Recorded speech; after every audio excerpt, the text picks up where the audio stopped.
filɛbaw a y'aw bisimila dɔnkibaru kɛnɛ kan bi kunnafoni labakurubaw bɛna boli minnu kan olu filɛ nin ye jɛkuluba fila ni o ye IDEA ani CMDD ye ni olu ye bɛɛjɛ fanga sinsinni jɛkulubaw ye u ye wele bila société civile ma ka na ɲɛfɔli k'u ye yɛlɛmaba minnu boloda bɛ an ka jamana sariyasunbaw kɔnɔna na olu ka hakilinaw bɛ se ka don o kɔnɔ cogoya min na ka fara u kan philanthropie olu kɔni y'u ka lajɛba ta ko wɔɔrɔnan kɔni kɛ sibiri tɛmɛnen min kɛnɛ kan olu ka miiriyaw kɔni bolila ka ɲɛsin maa minnu ma o ye gɛlɛya ye maa minnu bɔ u sigiyɔrɔ la an ka jamana cɛmancɛ bolo fɛ dɛmɛ bɛ se ka don olu ma cogoya min na ninnu de ye bi kunnafoni labakurubaw ye dɔwɛrɛ b'an bolo ka fara min kan sɔɔni an bɛna walawalali kɛ nin bɛɛ lajɛlen na aw dangana.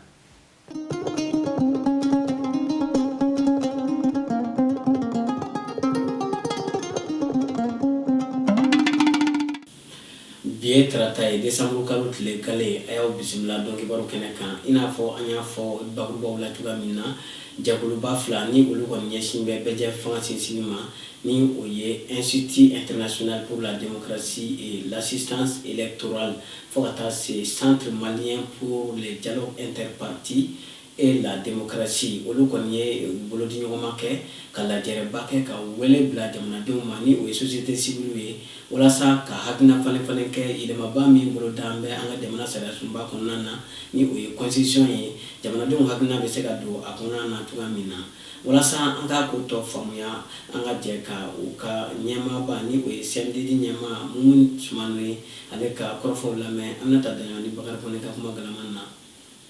Dɔ sisan nɔ k'a fɔ k'an bɛ transition kɔnɔna la a ɲininen don k'a fɔ ko yɛlɛma dɔw kan ka kɛ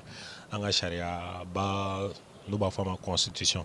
yɛlɛma dɔw kan ka k'o la ou bien a kan ka lajɛ ka fɛsɛfɛsɛ min a bɛ se ka améliorer cogo min na ou bien a bɛ se ka bɛn jamana taabolo ma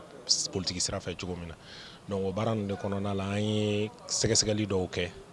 o sɛgɛsɛgɛli ninnu yɛlɛmana k'a kɛ gafe dɔ ye o gafe in de an bɛ fɛ mɔgɔw k'u ka hakilina di n'a sɔrɔ an ye baara min kɛ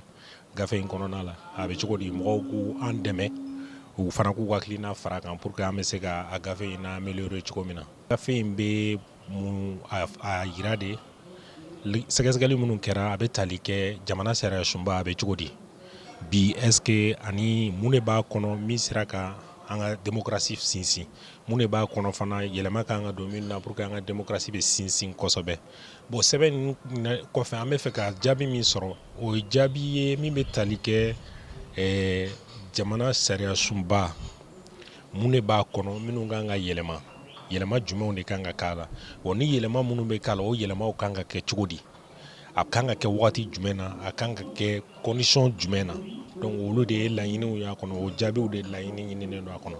Ni o tɛmɛna ka bɔ yen o conseil des collectivités u ye lajɛrɛba kɛ bi sɔgɔmada in na u jabala la min sen fɛ u y'a jira k'a fɔ k'u bɛna wuli ka jɔ sabati k'an ka jamana cɛmancɛ fanga kɔni kokɔrɔma don a bɛ se ka san sɔrɔ cogoya min na k'a kɛ kunnawuliko ye cogoya min na wa kɔrɔfɔw b'o la minnu kan o tɛ dɔwɛrɛ ye gɛlɛya minnu sɔrɔla an ka jamana kalafili tɛmɛnenw na olu bɛ se ka kisi an bɛ se ka kisi olu ma cogoya min na ani ka kuma an ka jamana sariyasunba kan fɛn minnu kan ka yɛlɛma ani minnu man kan ka yɛlɛma u ka kumaw bolila olu n'a ɲɔgɔnnaw kan walasa an ka ko tɔ faamuya Tijani Sidibe ale tun b'a kɛnɛ kan a ye seereya minnu sɔrɔ an ka jɛ k'an ɲɛmadaw fɛ.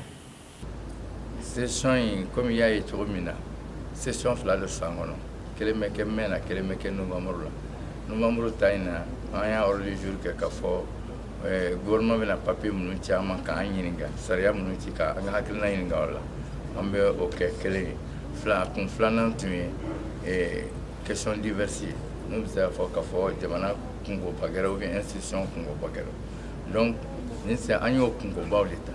an y'a ye k'a fɔ an bɛ transition min kɔnɔ gɛlɛya dɔw de y'an se transition kɔnɔ gɛlɛyaw kabini 2097 déjà an y'a ye k'a fɔ an ka constitution de 92 gɛlɛya dɔw b'o kɔnɔ an y'a ye fana mankanba yɛrɛ wulila mun na o kɛra kɔkɔli na élection ko la donc an y'a ye fana an ka processus électoral problème b'olu la finalement mɔgɔw degunnen don yɔrɔ dɔ fana na bi n'o ye an ka région kuraw ye donc ni fɛn saba anw y'a fɔ donc an ka olu ta an ka atelier k'a kan an ka hakilijabɔ k'a kan an ka taa mɔgɔ lafaamuyalenw mɔgɔ lakodɔnbaw ɲininka a kow la donc an ye kalo in kɛ o fɛnw na o tagani ka segin ni o ni atelier ni fɛnw na olu ɲininka ani an yɛrɛ bɛ minnu dɔn a kow la an bɛ fura minnu bɛ se ka sɔrɔ olu la donc an hakili jabɔ olu kan baara in kalo in baara kɛra o fɛnw kan an ka sariya sunba ani élection sariyaw ani région kuraw bɛ taa ɲɛfɛ cogo min na an kɔni ye fɛn fɛn hakili jabɔ fɛn fɛn kɛra experts minnu nana professeurs minnu nana mɔgɔ lakodɔnnen minnu nana n'olu ka baara dɔ su ni tile hali délégation générale délégué général n'o ka baara ye élection ye diɲɛ yɛrɛ kɔnɔna yɔrɔ bɛɛ Mali kɔnɔ Mali kɔ kan donc an ye olu bɛɛ lamɛn o ye hakilina caman d'an ma hakilina ninnu komi n y'a fɔ cogo min na ni Ala sɔnna an b'u kɛ ɲɔgɔn kan k'a kɛ an ka laɲini ye k'a ci gouvernement ma an b'a ci gouvernement ma ni Ala sɔnna fana an ye kalo kelen min kɛ baara n'a ye an bɛ taa commencer kɛ collectivités ye olu fana hakilina yɛrɛ ɲini nin gɛlɛya ninnu na n'o tɛ président transition yɛrɛ y'a fɔ ka fɔ ale ka baara in ale ka transition ye a b'a fɛ don min na n'a bɛ bɔ a la a ka fɔ tiɲɛ yɛrɛ la Bandaw ye élection min kɛ min sigira o de y'a mérité sɔsɔli t'a la namara ma k'a la a kɛra a kɛcogo la a y'o fɔ kabini a ka serment ta don donc hakili la an bɛɛ lajɛlen b'a fɛ de sa k'a dɛmɛ o ko ka kɛ o kɛcogo la pour que don min na n'a transition bɛ ban o k'a sɔrɔ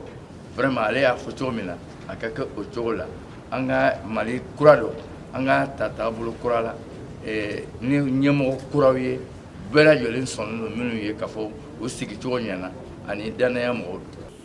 O tɛmɛnen kɔ philanthropie ni olu ye jɛkulu ye n'u bɛ wulikajɔ sabati walasa ka dɛmɛ don dɛsɛbaatɔw ma u y'u ka laadala lajɛ ta ko wɔɔrɔnan baaraw kɛ sigiri su ka dugu jɛ karidon na min senfɛ kɔni u ka ɲinɛ ta ɲɛsinna maa minnu ni gɛlɛya y'u bɔ u sigiyɔrɔw la jamana cɛmancɛ bolo fɛ ka na n'u ye Bamakɔ yan u ka miiriyaw bolila olu ma dɛmɛ bɛ se ka d'u ma cogoya min na walasa u bɛ se ka bɔ dɛnkɛrɛfɛya la cogoya min na an ka kunnafoni na Bakari Kone ale tun bɛ a kɛnɛ kan a y'an sɔrɔ min na an ka jɛkulu ye. Ni yɛrɛ la minnu ye nin baara kɛ foli kan ka k'u ye sabu waleɲuman dɔn a ka ɲi ni fɛn bɛɛ lajɛlen hali Ala yɛrɛ de b'o fɛ donc surtout handicapé de la lèpre mɔgɔw n'o ye banaba tigilamɔgɔw ye prix ni min filɛ nin ye ayiwa nin ye prix ba de Aralu Foloro ale min ni y'a ye a y'i cɛsiri banaba la donc ni ninnu y'o reconnaissance kɛ anw ye k'a ye k'a fɔ nin baara nin cɛnin yɛrɛ la a ka d'u ye donc an b'u fo la aw ye jamana ka baara de kɛ nin ye nin baara hali bi an b'a fɔ ɲɛmɔgɔw ye an bɛ waati min kɔnɔ a ka gɛlɛn mais u k'i jija ka ayiwa ni ONG n'a ɲɔgɔnnaw dɛmɛ ka se olu ma fɔlɔ o dɛmɛ tɔw bɛ se anw ma n b'a ɲini ɲɛmɔgɔw fɛ u k'i jija k'o baaraw k'o sigi sen kan parce que maa n'a bɛ jamana dɛmɛ ayiwa jamana fana kan k'o tigi dɛmɛ. 1994 ne ye association créée pour que ka dɛmɛ don lujurutɔ musow la bɛɛ b'a dɔn k'a fɔ den kɛrɛfɛ de kun ka ca an bolo a wagati la k'a ta 1980 na fo ka na sisan na baara camanba de kɛra Mali la ne sen b'o baara ninnu na convention o adoption na Nations Unies la ka na loi fana ta Mali la o fana adoption na Mali kɔnɔ ani sisan ne bɛ baara kɛ ministère la ministère min ka baara ye kɛnɛya ani ɲɔgɔn dɛmɛ sira a san 5 ye ne bɛ ɲɔgɔn dɛmɛ sira ministère kɔnɔna na donc o ye jɔnjɔn in ta k'a di ne ma a diyara n ye jɔnjɔn in ne y'a ta k'a di Mali ma ne y'a ta k'a di n ka baarakɛɲɔgɔn bɛɛ ma ne y'a ta k'a di n ka sokɔnɔmɔgɔw bɛɛ de ma parce que bɛɛ de ye ne dɛmɛ nin baara na k'a yira k'a fɔ lojuru tɛ mɔgɔ ye min bɛ min san fɛn ye min ni mɔgɔ b'a san lojuru ye de ke jamana bɛɛ de kan k'i siri k'a fɔ adamadenw de don droit de b'u bolo o droit ninnu kan ka sɔrɔ cogoya min na an ka jɛ parce que ni e t'a fɛ k'a ye n'i ye jateminɛ kɛ k'a fɔ e pourtant ne bɛɛ de ye kelen ye a kan ka se ka furakɛ a kan ka sɔrɔ ka baara kɛ a kan ka se k'i sen don jamana kuma na donc n'o bɛɛ sera ka kɛ ne ka cɛsiri b'o de kan lojuru bɛ kɛ juruto mɔgɔ tɛ kɛ bolo kɔfɛ fɛn ye tugun ayiwa n y'a yira k'a fɔ Mali b'o taa sira ɲuman kan sisan an bɛɛ ka cɛsiri don dɛ mɔgɔ kelen ka cɛsiri tɛ balimakɛ ni balimamuso minnu bɛ Mopti ni kɛlɛ b'olu ka yɔrɔ la olu bolila ka na sigi Mali la Bamako u sigilen don yɔrɔ min na a yɔrɔ man ɲi Falajɛ Garibali o ni ba saga ani misiw de bɛ ɲɔgɔn na o ni an ka fɛn kolonw de bɛ ɲɔgɔn na nin bɛ na ni bana caman ye a bɛ na ni kasara caman ye donc min ka kan a ka ɲi an ka olu dɛmɛ u ka se ka bɔ nin yɔrɔ nin na an k'u dɛmɛ hali n'u ma se ka t'u ka yɔrɔ la parce que hali sisan kɛlɛ nin bɛ ma ban o hali bi ne somɔgɔw ye n wele k'a fɔ ko Banɲagara sira kan o ye mɔgɔw attaqué mɔgɔ caman jiginna olu bɛna sigi don jumɛn u ka yɔrɔ la donc n'u tɛ se ka sigi an b'an bolo fara ɲɔgɔn kan ministère de la santé et du développement social ani anw yɛrɛ an bɛɛ k'an bolo fara ɲɔgɔn kan an ka yɔrɔ ɲini yɔrɔ min jɔlen tɛ an ka bolo fara ɲɔgɔn kan an bɛ se ka téléthon ba dɔ kɛ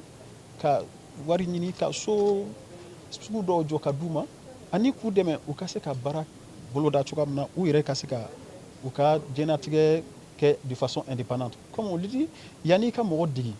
ka jɛgɛ dun a digi ka jɛgɛ mɔ ni dɔ mana e fatu la a yɛrɛ bɛ se ka jɛgɛ mɔ an bɛ na an bɛ malo bɔrɔ 2 d'u ma an bɛ ɲɔ bɔrɔ 2 d'u ma an bɛ tulu bidɔn 1 d'u ma an bɛ taa dɔgɔkun 1 tuguni an bɛ na dɔ wɛrɛ d'u ma olu n'aw si ko la donc n bɛ an ka gouvernement fɔlɔ de wele surtout ministère du développement de la santé et du développement social f'u ka faamuya olu kelen tɛ se an association an ka ca yan fondation an ka ca yan an bɛ se ka ɲɔgɔn fara jɛkulu dɔ fara ɲɔgɔn kan hakili jagabɔ fɛn dɔ sigi sen kan pour que an ka se ka hakilinataw sɔrɔ an ka se ka ninnu dɛmɛ cogoya min na an bɛna se ka levée de fonds min kɛ ka wari ɲini cogoya min na ka terrain ɲɛnama ɲini ka d'u ma ka so jɔ ka d'u ma terrain yɛrɛ bɛ État bolo ka ban yɔrɔ dɔw bɛ État bɛ se ka di mɔgɔ an bɛ se ka so jɔ ka di mɔgɔ ninnu ma k'u dɛmɛ ka parce que mɔgɔ t'a dɔn kɛlɛ nin bɛ ban wagati min na u bɛna se ka to tan u si kɛ tan an ka jamana ɲɛmaaw ye kalanbulon dɔ sigi o ni ka kokoromadon jɛkulu ni o ye minisima ye kɛrɛnkɛrɛnnenya la u ka bolofara min ɲɛsin bɛ ɲɛnamanimafɛnw kɛlɛli ma ani binkani wale cɛjugu kɔni ma u ye nin ɲɛsin an ka sariyatigiw ma walasa sariya bɛ se ka tigɛ ko ɲuman an ka jamana kɔnɔ cogoya min na a kurunbɔ karili kɛra kunun hôtel de l'amitié la a baaraw bɛ kuncɛ décembre kalo tile 2 san 2020 o tɛmɛnen kɔ an bɛ don farikolo ɲɛnajɛ bunakun kan Fuseni Layiko ni a jɛɲɔgɔn olu kɔni ye ntolanci kububa kɔni sigi falajɛkaw fɛ yen nɔ denmisɛnninw ni ɲɔgɔn cɛ walasa an ka jamana farikolo ɲɛnajɛ ale bɛ se ka yakubaya cogoya min na a baaraw kurunbɔ karili kɔni kɛra kunun ko a kɛra tɔn 2 ni ɲɔgɔn cɛ falajɛkaw fɛ yen Lion d'Or ale kun k'a dan bɛ badilabugukaw ka Dallas la Lion d'Or ale wulila ka jɔ ni sebaaya ye 2 ani Kanangolo a kɛnɛ kan Tijani Sidibe kun bɛ yen a y'an sama min na an ka jɛ baro jɛ. Bon a diyara ka denmisɛnninw ka farikolo ɲɛnabɔ yiriwa ka denmisɛnninw dɛmɛ balontan na pour que ka kuraye sɔrɔ balontan wa match kɔni diyara tiɲɛ yɛrɛ la an ye match ɲuman ye an ye ɲɛsinmanw ye ballon ka ɲi bon an nana mun nɔfɛ bɛɛ y'o ye wa bon jama bɛ Sewara match diyara yɛrɛ de parce que mun yɛrɛ y'a da a siranna k'a da depuis fɔlɔ la kɛlɛ de kama ni kɛlɛ ma bɔ a la ko wɛrɛ bɛ kɛ mun tɛ nin ye ko wɛrɛw bɛ kɛ mun tɛ nin ye hali k'u bɛ se ka da sport wɛrɛ la mun tɛ balontan fana ye ni kɛlɛ ma bɔ a la ni kelen kɛra sɔrɔ basi ma bɔ a la kɔni ko wɛrɛw bɛ nin kɔfɛ mun tɛ nin fana ye quoi. Nin de bɛ dansigi bi dɔn kibaru la min labɛnna Neftivi jama bɛɛ lajɛlen ka cɛsiri kɔnɔna na an b'aw fo a ka ɲɛmadali a n'aw ka tulomajɔli la ni Alahu Taala ma basi kɛ an bɛna ɲɔgɔn sɔrɔ don wɛrɛ nin kɛnɛ kelen in kan kibaruya kuraw kɔni dili kɛnɛ kan a k'an bɛn don n'a nataw la Ala ka su hɛrɛ caya.